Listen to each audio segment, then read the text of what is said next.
I wanted to speak to communication within potential conflict, or when you feel like it could bring up conflict with another person, especially if there are emotions involved, because we know that emotions can feel really yucky and can feel really, really uncomfortable. Sometimes they're great, but sometimes they just feel like we'd rather avoid them. So knowing that that can be a habit or a pattern in a lot of people when emotions come up, and the idea of expressing those emotions in a certain way, I wanted to speak to how we share with another person an issue that we're having about maybe their behavior or about what they've said.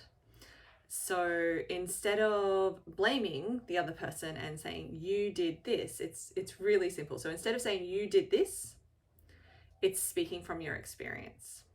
So instead of going you and really like pointing the finger, instead of approaching it as if what they did, speak to it from your experience, saying when you did this or when you said that, I felt this, or I felt like this, or I was thinking this and that made me feel this. Even not so much it made me feel this way, because that's giving away ownership of your emotions, even though the action may have been the catalyst for you to respond feeling a certain way. It's really, really empowering for you as the person expressing yourself if you turn around and say, when you did that thing, I felt this. And notice that there is a space that then opens up in that interaction, in that conversation, that would have been shut, slammed, closed if you had gone in and said, you did this, or even you made me feel this way. Because again, it's putting the onus, it's putting the power of how you feel into the other person's hand. And yes, you may not have liked the thing that they did. It's not condoning that. It's just changing the languaging so that way it's not in their hands, because that can be a lot for some people. It can go either way. They could get this grandiose sense of power that isn't theirs to own, but it can also just be so much that they close off and they back up and they just don't want to deal with it at all. So when you are in conflict, and obviously this works in any scenario, in interaction, it can be like, it's more really useful in personal interactions, because normally that's where we do speak to how we feel and it actually tends to matter.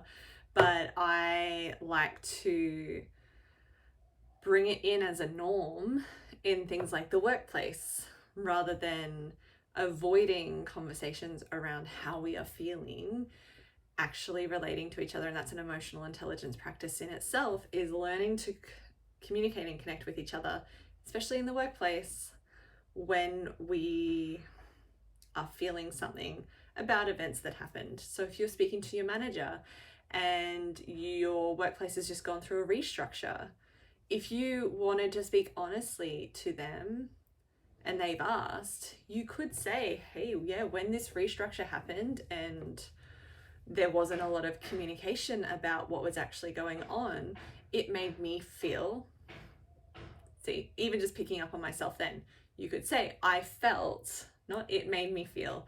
That's not the worst part of it. That's like this another layer down, right? So speaking not to say you did this is the first step of getting out of, and then it's getting out of the habit of saying it made me feel, or you made me feel, rather than it. You can say it made me feel, but then the next layer is saying I felt this, and just saying it that way. So to really clarify what that is going, okay, yes, boss, manager, whoever, when our company was going through the restructure, and there wasn't a lot of communication, I really struggled with that. I felt really insecure in my position.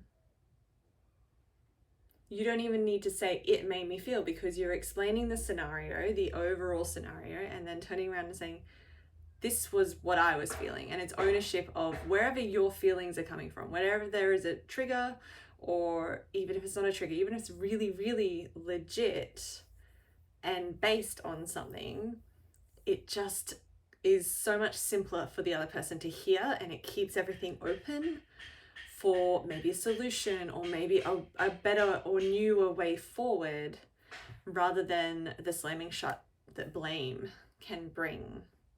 So that's a really, really useful tip. Again, you don't have to get it perfect. I kind of layered on the tips in there, but really it's about removing the habit of saying, you did this. Pretty much that, removing the habit of, you did this, to, I felt this when you said this, or when you did this, or when this happened, I felt this. And if you can practice doing that more, it is amazing how much that shifts the dynamic in a really positive way.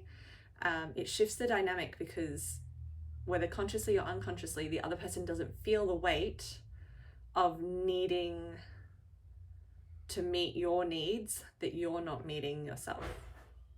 So it's really, really powerful. So try it, practice it. You don't have to get it perfect every time, but it's more about the practice, right?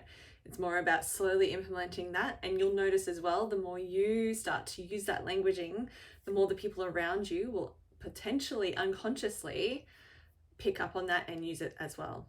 And it just creates this sense of openness in our interactions, in our dynamics, that is way, way, way more useful than that low vibe, low energy feeling of blame and guilt and shame as well.